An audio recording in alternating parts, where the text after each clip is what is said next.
সকাল থেকেই আকাশে মেঘের ঘন ঘটা, সাথে আছে অস্বস্তিকর বৃষ্টি।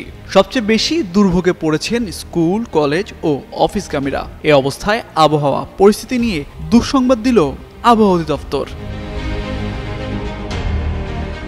বুধবার আবহাওয়া পূর্বাভাসে জানানো হয়, ঢাকাসহ আশেপাশের এলাকায় আকাশ মেঘলা থেকে মেঘলাচ্ছন্ন সহ বৃষ্টি হতে পারে।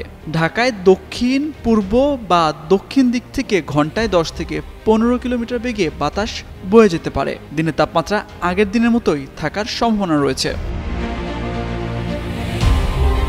একই সাথে দেশের অভ্যন্তরীণ নদীবন্দরগুলোতে সতর্কতা জারি করা হয়েছে।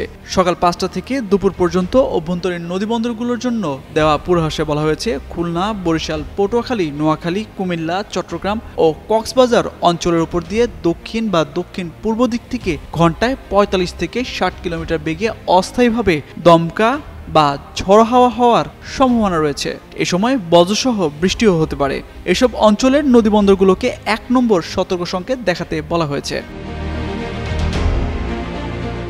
এছাড়া বুধবার সন্ধ্যা 6টা পর্যন্ত রাজশাহী, ময়মনসিংহ, ঢাকা, খুলনা, বরিশাল, চট্টগ্রাম ও সিলেট বিভাগের অধিকাংশ জায়গায় এবং রংপুর বিভাগের অনেক জায়গায় অস্থায়ীভাবে দমকা হাওয়া সহ হালকা থেকে মাঝারি ধরনের বৃষ্টি অথবা বজ্রসহ বৃষ্টি হতে পারে। সেই সঙ্গে ঢাকা, খুলনা, বরিশাল ও চট্টগ্রাম বিভাগের কোথাও কোথাও মাঝারি ধরনের ভারী থেকে অতি ভারী বর্ষণ হওয়ার শঙ্কা রয়েছে। তবে সারা দেশে দিন ও রাতের তাপমাত্রা প্রায় অপরিবর্তিত থাকতে পারে। তামজিদ মির্জা, যুগান্তর নিউজ।